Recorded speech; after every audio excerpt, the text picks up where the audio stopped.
va commencer par un petit concert avec nos virtuoses de la casserole.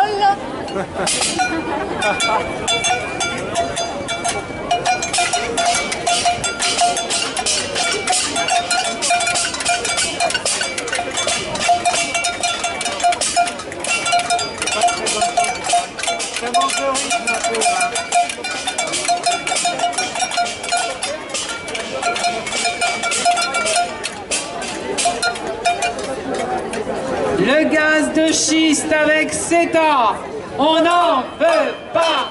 Le gaz de schiste avec TAFTA, on n'en veut pas. Poulet au chlore avec TAFTA, on n'en veut pas. Les OGM avec CETA, on n'en veut pas. Les OGM avec TAFTA, on n'en veut pas. Le bœuf aux hormones, on n'en veut pas. Les multinationales qui font la loi, on n'en veut pas. La casse des services publics, on n'en veut pas. Démocratie piétinée, on n'en veut pas. Environnement saccagé, on n'en veut pas. Santé menacée, on n'en veut pas. Peuple méprisé, on n'en veut pas. Paysans ruinés, on n'en veut pas. Droit du travail méprisé, on n'en veut pas. Le travail précaire, on n'en veut pas. Le climat surchauffé, on n'en veut pas. Voilà, place maintenant au sketch du citoyen bâillonné.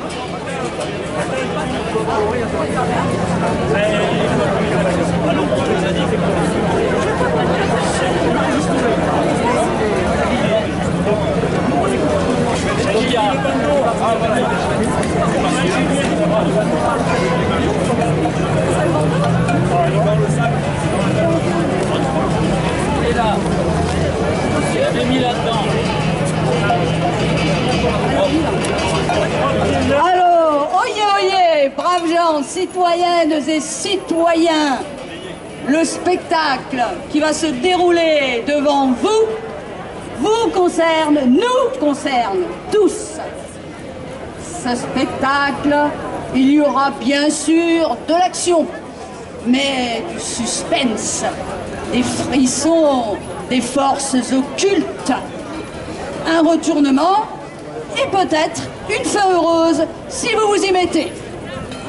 Alors, avec quels acteurs ce spectacle? Eh bien, nous avons ici un citoyen comme vous et moi, un citoyen. Et ces trois-là, qui ont l'air de comploter, qui ont l'air de s'entendre comme larrons en foire, qui sont-ils? Ah, cette dame-là, si élégante, c'est l'Union européenne, 28 pays, excusez du peu, la France comprise. Et puis, ce grand monsieur-là, mais c'est l'oncle Sam, les États-Unis en personne. Et ce troisième qui est si fier de lui avec ses multinationales. Mais il représente les multinationales. Que du lourd, mesdames et messieurs. Que du lourd. Oh, mais qu'est-ce qu'ils ont? Une valise. Une valise, il est écrit top secret, CETA, TAFTA, grand marché transatlantique. S'agirait-il des négociations du fameux grand marché transatlantique? Méfiance, soyons vigilants. Alors, le spectacle commence.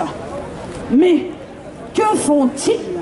Pourquoi est-ce qu'ils ne veulent pas que j'entende ce qu'ils disent? Est-ce que dans une démocratie, un citoyen ne peut pas être informé, consulté sur ce qui se passe? Mais voyons, chère Union européenne, mais voyons, monsieur le citoyen, bien sûr que vous êtes en démocratie, mais nous savons ce qui est bon pour vous. Faites-nous confiance, une confiance aveugle.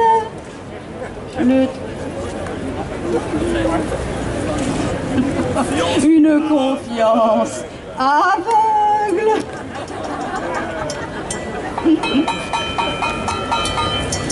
Mais, hello boy, nous sommes alliés, faites-nous confiance. Pas de blabla inutile entre nous. Yes, we can.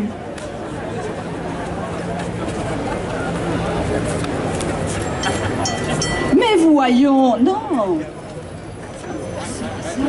Mais voyons, mon cher monsieur, bien sûr que nous ne recherchons pas le profit, nous les multinationales, nous ne cherchons que l'intérêt général. Écoutez-nous, écoutez-nous.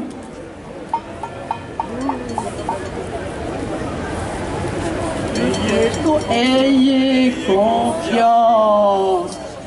Nous vous promettons plus de liberté. Ils promettent de la liberté. De la liberté dans TAFTA et CETA. Que vont-ils nous sortir comme liberté? Et des libertés pour qui? Peut-être là est la question. Oula, ils sont en train de déplier quelque chose d'impressionnant. Liberté des pesticides, bonne santé, liberté des gaz de schiste, de polluer, liberté des OGM, bon appétit, liberté du poulet au chlore pour les petits-enfants, casse des services publics, des hôpitaux, de la sécurité sociale. Oh, c'est beaucoup de liberté, ça. Mais c'est pas pour nous, c'est pour les multinationales. Mais qu'allez-nous vous dire? Ayez confiance.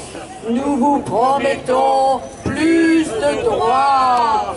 Le droit de multiplier les transports et donc le CO2 dans l'atmosphère et le réchauffement du climat. J'en veux pas. Et faites-le taire. Le droit Il réagit encore. du travail précaire, le droit de la flexibilité de l'emploi. J'en veux pas. On n'en veut pas. Alors vous venez de voir comment on embobine un citoyen. Eh bien, mesdames et messieurs, en réalité, ce sont nos libertés et nos droits qui sont menacés. Le droit à la santé, le droit à l'environnement, le droit du travail, le droit à ne pas avoir un réchauffement climatique non contrôlé et en fait, le droit à la démocratie. Il faut l'aider. Citoyens, aidez-moi. Citoyens, venez l'aider, venez le délivrer. CETA, TAFTA, on n'en veut pas. CETA, TAFTA, on n'en veut pas. CETA, TAFTA, on n'en veut pas. CETA, TAFTA, on n'en veut pas. CETA, TAFTA, on n'en veut pas. CETA, TAFTA, on n'en veut pas. CETA, TAFTA, on n'en veut pas. CETA, TAFTA, on n'en veut pas. Victoire du citoyen.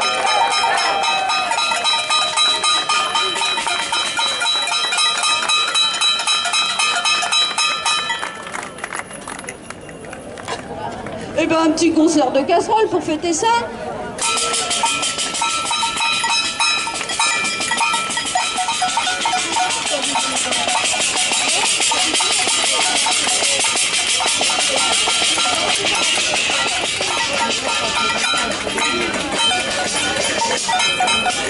Alors, encore un ou deux slogans pour le plaisir, hein?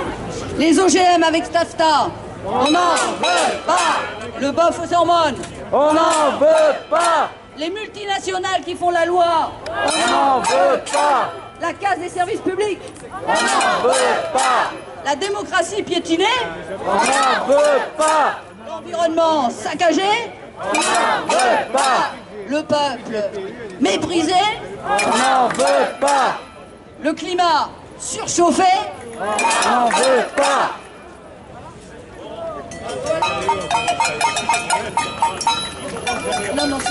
Alors, on a justement une petite prise de parole à nouveau. Donc, 3 personnes qui sont toujours des collectifs Stop TAFTA CETA de la région vont prendre la parole pour vous parler chacune d'un sujet précis. Alors, Sophie qui se déshabille était l'Europe et qui est du collectif Climat et qui va nous parler justement des risques sur le climat et l'agriculture. Sophie qui a changé de rôle, évidemment. Alors bonjour à toutes et à tous. Alors nous sommes le collectif Climat Pays d'Aix. C'est un collectif d'associations de citoyens et de citoyennes qui a été créé en janvier 2015 en vue de la COP21. Donc notre objectif, c'est de promouvoir à la fois les alternatives au réchauffement climatique et en même temps de lutter contre les crimes climaticides. Alors quel est le rapport entre les traités de libre-échange et le climat? Si CETA passe, l'accord sur le climat trépasse. C'est le titre d'une tribune qui est parue dans Libération le 20 septembre 2016. Elle est écrite par un collectif d'ONG et d'associations dont les Amis de la Terre, Attaque, Solidaire, etc. Accepter le CETA reviendrait à clamer haut et fort que la COP21 n'a rien changé et que la transition énergétique n'est pas pour demain. Pourquoi ces ONG peuvent-elles affirmer ceci? Merci. Alors les traités de libre-échange, tout d'abord, ne font aucune référence aux exigences climatiques et vont favoriser le dérèglement climatique. Il n'est pas mention de l'urgence climatique et de l'objectif de rester en deçà des 1,5 degrés, engagement pris pourtant à Paris lors de la COP21. Au contraire, la libéralisation des échanges, selon la Commission européenne, générerait une très forte augmentation des gaz à effet de serre. Par exemple, si on prend la question des émissions agricoles, cet accord propose en fait une convergence des normes entre l'Europe et le Canada, notamment dans le secteur agroalimentaire. L'accord encourage une agriculture agro-industrielle, très émettrice de gaz à effet de serre, car elle est gourmande en agrès azotés et à la fois en pesticides. Aujourd'hui, l'agriculture représente déjà 24% des gaz à effet de serre à l'échelle de la planète. Qu'en sera-t-il demain avec cet accord ? Le CETA favorise l'investissement dans les sables bitumeux et donc le dérèglement climatique. L'Union européenne est obsédée par sa sécurité énergétique dans un contexte géopolitique agité. Avec ces traités de libre-échange, son but est de libéraliser le commerce et les investissements en matière d'énergie. Le CETA ne fait aucune différence entre énergie sale et énergie renouvelable. Il ne prévoit aucune exception qui permettrait à un gouvernement de limiter l'exploitation ou l'importation d'énergie fossile. Cela va donc encourager l'investissement privé dans l'extraction et le transport d'énergie, dont le pétrole tiré des sables bitumeux. Or, ce carburant est 49 fois plus émetteur de CO2 que le pétrole conventionnel. Pour continuer, CETA et TAFTA sont des accords qui sabotent la lutte et la réglementation contre le réchauffement climatique. CETA et TAFTA considèrent les lois qui visent à encadrer ou à réduire l'importation d'énergie fossile comme des obstacles au commerce qu'il faut éliminer. Grâce au mécanisme d'arbitrage privé entre investisseurs et États, les entreprises peuvent attaquer les États devant un tribunal privé et qui prendront des décisions visant à protéger l'environnement et la santé de leurs citoyens et citoyennes. Ce sont les États qui seront sanctionnés parce qu'ils veulent nous protéger. Rappelez-vous l'affaire de Lone Pine, c'est une compagnie de développement et de production de ressources pétrolières qui œuvre en Amérique du Nord. Cette entreprise réclame au gouvernement canadien près de 118,9 millions de dollars américains parce que le gouvernement canadien a eu la mauvaise idée de vouloir bloquer un projet de gaz de schiste. Le CETA est une menace pour notre alimentation et notre modèle agricole. Dans un contexte de crise massive de l'agriculture et de l'élevage, le volet douanier de l'accord va avoir des conséquences désastreuses. On fait baisser les taxes et on augmente les contingents d'importation autorisés de porc depuis le Canada. Par exemple, de 6 000 tonnes à aujourd'hui, autorisées, on va passer à 81 000 tonnes annuelles à droit nul. Cela va favoriser la mise en concurrence des paysans français et cela va baisser les coûts de production et donc tirer vers le bas les pratiques agricoles françaises. C'est la porte ouverte à l'industrialisation de notre agriculture de part et d'autre de l'Atlantique. Enfin, CETA est un obstacle à la justice climatique et à la transition énergétique. Cet accord va favoriser les délocalisations. Il va empêcher les pouvoirs publics de demander aux investisseurs de respecter les seuils minimaux de produits locaux et de donner la préférence à des produits ou à des services locaux dans leurs commandes publiques. Production de technologies, d'énergie renouvelable, production de trains, production d'alimentation, nos entreprises locales ne seront plus privilégiées. Une étude indépendante d'une université américaine très prestigieuse, dont on ne citera point le nom, indique que ce traité détruirait près de 200 000 emplois en Europe, dont 45 000 pour la France. Est-ce là la transition énergétique et sociale promue par nos gouvernements? Ce n'est pas terminé. CETA vise aussi la convergence des normes entre le Canada et l'Union européenne. Antibiotiques, hormones pour accélérer la croissance des animaux, c'est pour bientôt. Moratoire sur les OGM, loi sur l'interdiction des néonicotinoïdes qui sont destructeurs pour les abeilles, appellation d'origine, les AOP, les IGP et les STG, tout sera balayé. La question n'est donc pas simplement agricole, elle révèle d'un choix de société. Quelle agriculture et quelle alimentation voulons-nous pour demain? Pour toutes ces raisons, nous sommes fortement opposés au traité de libre-échange et notamment à CETA. Car ces traités ne sont pas une solution contre le dérèglement climatique et l'injustice climatique, bien au contraire. Alors, comme le dit si bien le dernier film de Marie-Monique Robin intitulé « Qu'est-ce qu'on attend ?» Qu'est-ce qu'on attend pour dire un vrai non à ces accords? Un vrai non à cette déréglementation? Un vrai non à cette folie humaine du gigantisme? Et un vrai non à une libéralisation à outrance? Un vrai non à ces lois qui vont accroître encore l'injustice climatique? Et qu'est-ce qu'on attend pour dire un vrai oui à la relocalisation de notre production et à la protection de notre environnement et à la protection de nos agriculteurs et agricultrices et de nos éleveurs? Un vrai oui au soutien à nos PME, un vrai oui à la protection de notre modèle français de production et de consommation. Qu'est-ce qu'on attend pour dire un vrai oui à l'amélioration de notre qualité de vie, de notre santé et de notre bien vivre? Qu'est-ce qu'on attend pour dire un vrai oui pour construire la justice climatique? Nous appelons donc tous les citoyens et citoyennes à s'informer et à parler autour d'eux de ces traités de libre-échange et à se mobiliser contre ces traités. Signez la pétition, diffusez-la, rejoignez-nous et engagez-vous. Si nous n'agissons pas maintenant, il sera trop tard demain. Le climat, c'est le combat de notre génération, pour un mieux vivre maintenant et un mieux vivre demain pour toutes et tous. Merci à vous.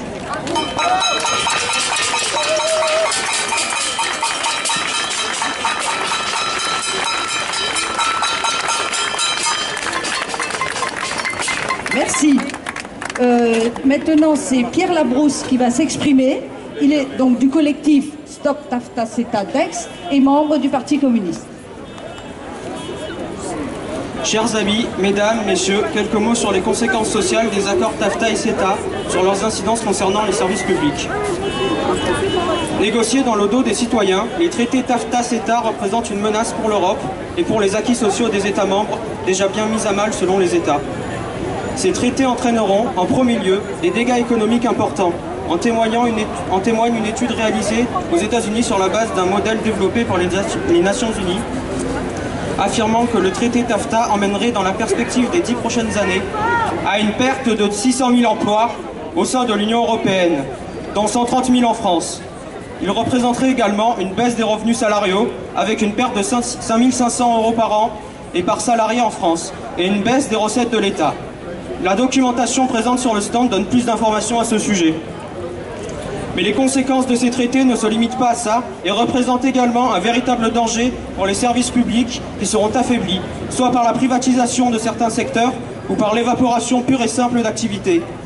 Ainsi, avec TAFTA, une réglementation municipale pourra être attaquée car considérée par les firmes privées comme un obstacle inutile à la concurrence ou plus rigoureuse qu'il est nécessaire, devant des tribunaux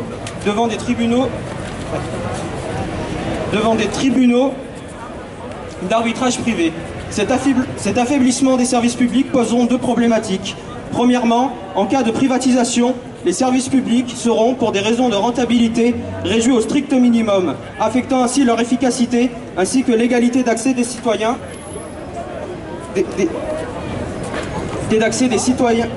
et des citoyens. Ensuite, un nombre conséquent de services étant censés être publics seront gérés par des entreprises privées, qui, à l'inverse des municipalités par exemple, n'auront pas été élus, ne possédant par conséquent aucune légitimité devant le peuple. De cette façon, les traités TAFTA et CETA n'annoncent pas seulement des désastres économiques, mais aussi démocratiques. La perte en importance d'institutions élues au profit du secteur privé démontre que les intérêts du capitalisme mondialisé sont incompatibles avec la notion de démocratie. Ainsi, avec les traités TAFTA et CETA, ce sont tous les acquis sociaux résultant de plus d'un siècle de lutte sociale et qui seraient mis en cause. Sécurité sociale, droits des travailleurs, normes sociales internationales. Nous devons prendre conscience que tous ces acquis n'ont pas été obtenus par l'opération du Saint-Esprit et que ce n'est qu'en luttant que nous conserverons ces droits. Mais TAFTA et CETA ne sont pas les seules offensives du capital contre les peuples. Ils s'inscrivent dans une seule et même logique. Cette logique, c'est celle de la loi El Khomri, de la loi Macron et de bien d'autres textes passés ou même futurs. Les programmes économiques des candidats à la primaire de la droite sont en ce sens très révélateurs. Cette logique, c'est celle de la dictature des marchés financiers, où tout est à vendre, tout est acheté, et où le profit des plus riches prévaut sur les intérêts populaires ou simplement sur l'intérêt général. Face à cette attaque contre nos droits, il est urgent de faire front, afin que non seulement nous conservions nos acquis déjà bien mal respectés, mais également pour pouvoir en acquérir de nouveaux, pour construire une société de solidarité, d'efficacité sociale et de bien vivre. Merci de votre attention.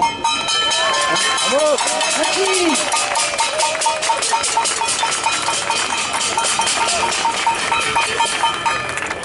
Merci pour ton intervention. La parole est maintenant à Antoine Richard d'ATTAC, l'association ATTAC, qui va nous parler du lien entre ces accords et la solidarité internationale.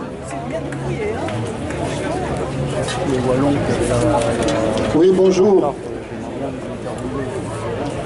Sur cette pancarte, il est marqué « Pour développer la solidarité internationale, stop TAFTA, stop CETA ». Mais quel lien entre solidarité internationale et nos deux accords dont on parle aujourd'hui? Nous sommes aujourd'hui ici, rassemblés parce que nous ne voulons pas pour nos agriculteurs,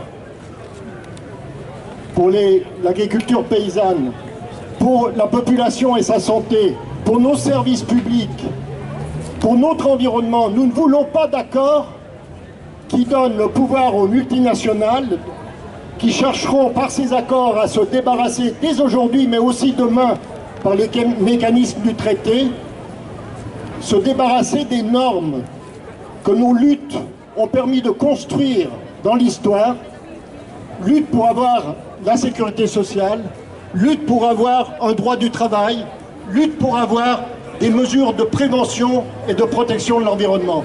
Mais ça, c'est nous. Il y a 8 jours, en Allemagne, il y avait 50 000 personnes qui défilaient dans Berlin et 200 000 dans l'ensemble des villes d'Allemagne, refusant le CETA pour les mêmes raisons. Et puis, hier ou avant-hier, le Parlement bruxellois dit non au CETA.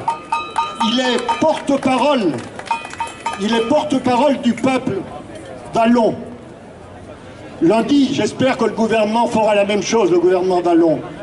Et ainsi de suite.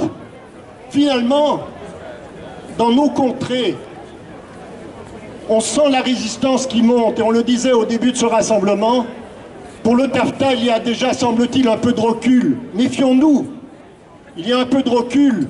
On prétend que les Américains ne veulent pas lâcher leurs petits services publics. On voudrait les privatiser. Veolia souhaiterait que dans la négociation, on privatise les petits services publics que la loi américaine permet encore de développer dans les collectivités locales. Voilà l'argument de M. Hollande, etc., en disant « ils ne sont pas gentils, ils ne nous laissent pas libéraliser davantage chez eux ». Plus grave que ça, c'est que dans d'autres contrées plus lointaines, des peuples souffrent des accords de libre-échange. Des accords de libre-échange que l'Union européenne construit depuis plus de 10 ans avec de nombreux pays d'Amérique latine, mais surtout d'Afrique, des Caraïbes et du Pacifique. Je veux parler des ACP, je ne vais pas être trop long. Je veux dire simplement qu'une pression énorme s'exerce sur les gouvernements africains pour que soient signés des accords de partenariat économique, ça s'appelle comme ça, qui sont copies conformes des traités de libre-échange. Seulement là, il s'agit de quoi? D'un rapport entre des gros et des petits. Petit, c'est pas un diminutif, c'est petit, c'est pour dire que les économies africaines sont beaucoup plus fragiles que nos propres économies dans la négociation que nous menons que l'Union européenne conduit avec les Américains ou le Canada. Au Sénégal, en Côte d'Ivoire, au Ghana, au Mozambique ou dans tous ces pays, les ressources locales, budgétaires pour développer des politiques publiques sont très faibles. Or, ces accords, c'est aligner ces pays sur la même dimension du libéralisme voulu par les multinationales, supprimer les droits de douane, qui sont une des principales ressources du budget de ces pays, et plus encore, protéger les investissements de nos multinationales dans ces pays pour aller mieux piller les ressources minières, pétrolières, que nous avons déjà pillées à l'ère du colonialisme. Je veux dire que ces accords, ce sont des accords de néocolonialisme cette fois, et c'est extrêmement grave.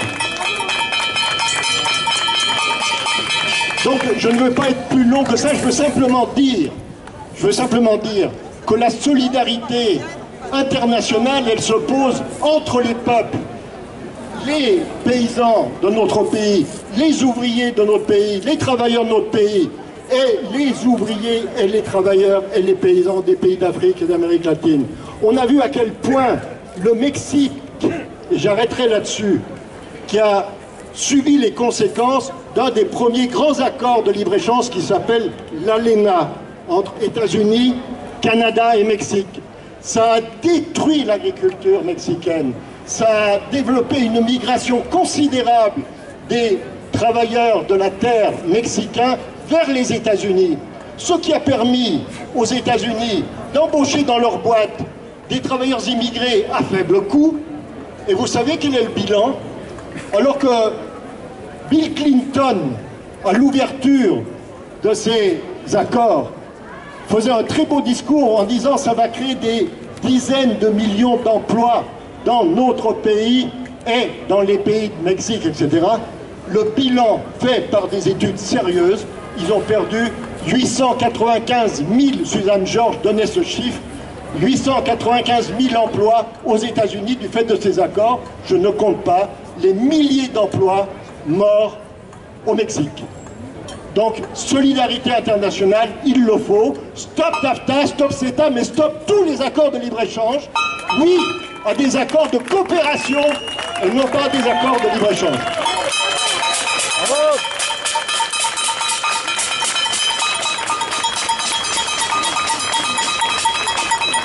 Merci Antoine d'avoir bien souligné le rôle des multinationales.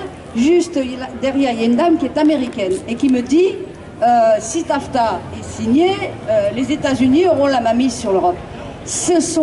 C'est pas les États les uns contre les autres, c'est les multinationales, la finance contre les peuples, que ce soit le peuple américain, que ce soit le peuple européen, que ce soit les Africains. C'est dans ces termes-là, et c'est une solidarité entre les peuples et non pas essayer de dresser un bloc contre un autre. Voilà. Donc, d'ici peu de temps, il y aura une nouvelle animation, une animation différente, musicale, celle-là. Mais en attendant, vous pouvez reprendre des documents, discuter, etc. Bon, on est un peu...